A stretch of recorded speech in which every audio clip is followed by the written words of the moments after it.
Puji Tuhan, Salam Bapak Ibu yang terkasih dalam Tuhan Yesus. Masih berbicara tentang kedewasaan rohani. Hari ini kita akan melanjutkan tentang kedewasaan rohani yang berstandar Kristus.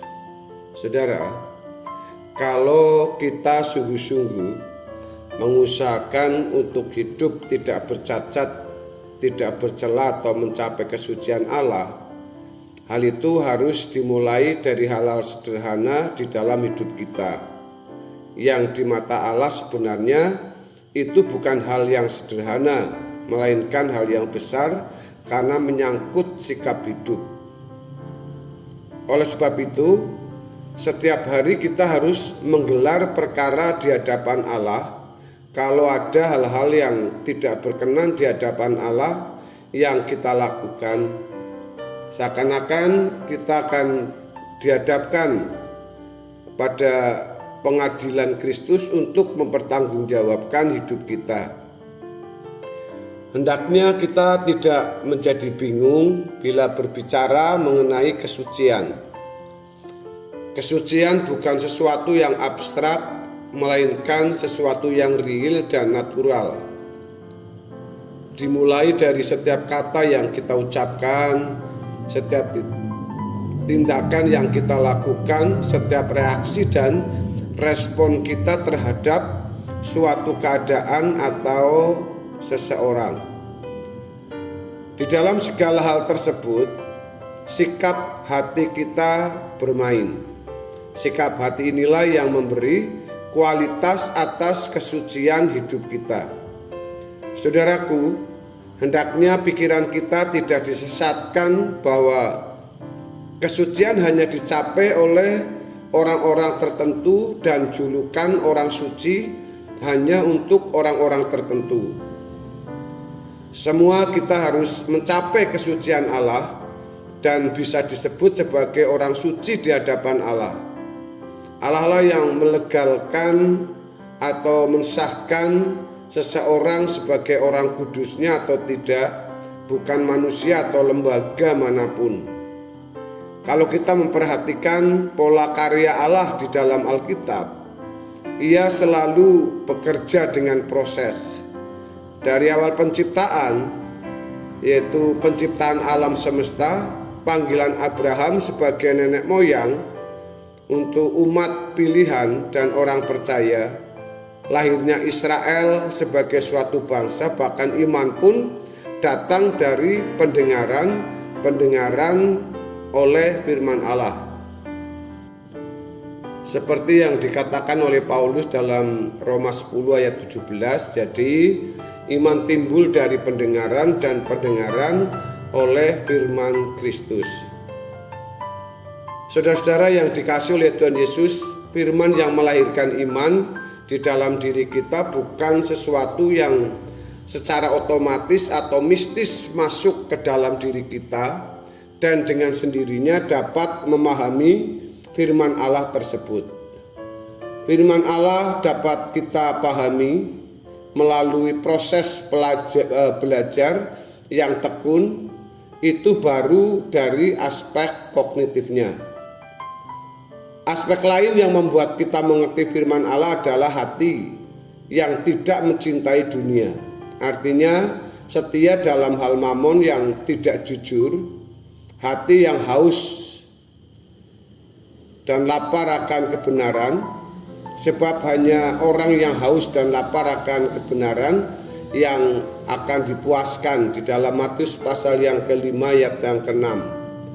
Dan kesucian hidup, sebab hanya orang yang suci hatinya yang akan melihat Allah.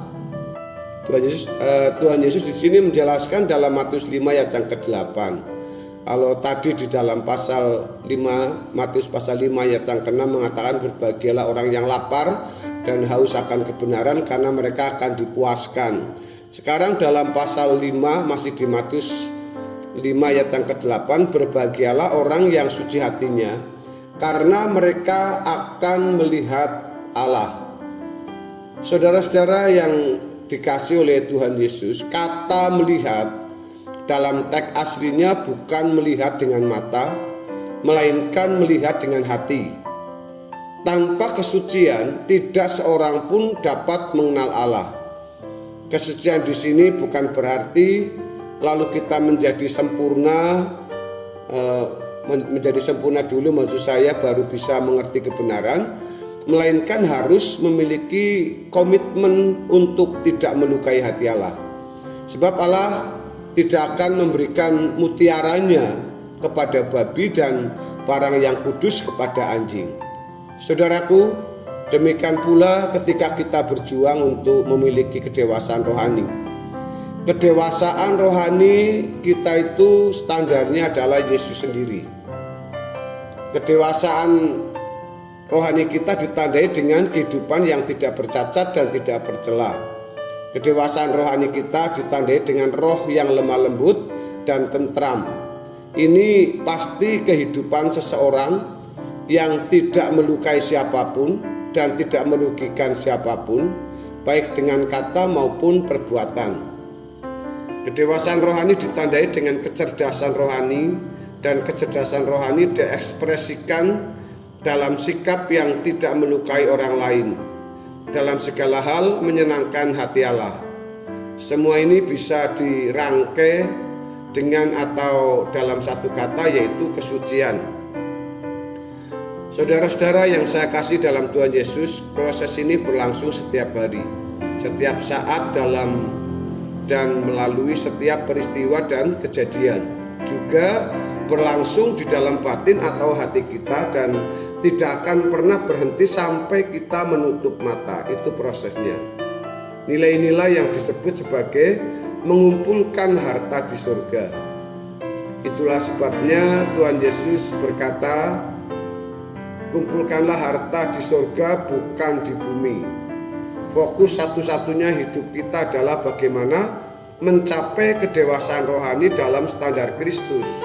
Itulah sebabnya setelah Yesus berkata, kumpulkanlah harta di surga bukan di bumi, lalu Yesus berkata, di mana ada hartamu, di situ hatimu berada. Artinya hati kita harus sudah kita pindahkan ke atas. Dalam Matius 6 ayat 19 sampai 21. Terkait dengan hal ini Rasul Paulus dalam kitab Kolose pasal 3 ayat 1 sampai dengan ayat 4 mengatakan bahwa kita telah mati dan hidup kita tersembunyi bersama dengan Kristus di dalam Allah. Artinya mati bagi dunia dan segala passion atau interestnya, sehingga interest kita hanya untuk kerajaan Allah. Saudara-saudara, sebagai umat pilihan, kita diberi potensi untuk bisa mencapai kesucian hidup atau kedewasaan rohani standar Yesus. Maka anugerah ini tidak boleh disia-siakan. Itulah sebabnya Yesus berkata, apa gunanya orang peroleh segenap dunia kalau jiwanya binasa. Lebih baik kita kehilangan nyawa atau berbagai kesenangan hidup di dunia ini atau di bumi ini, daripada kita kehilangan kesempatan untuk menjadi manusia sesuai dengan rancangan Allah semula. Waktu yang kita miliki adalah harta yang tidak ternilai. Kalau kita tidak sungguh-sungguh menggunakannya untuk menjalani proses pendewasaan menjadi manusia yang menyukakan hati Allah, kita akan sangat menyesal pada saat kita bertemu di dalam pengadilan Tuhan Yesus. Inilah kebenaran firman Tuhan hari ini, kiranya memberkati kita semua dan kita semakin dewasa di dalam Kristus. Tuhan Yesus memberkati kita semua, haleluya, amin.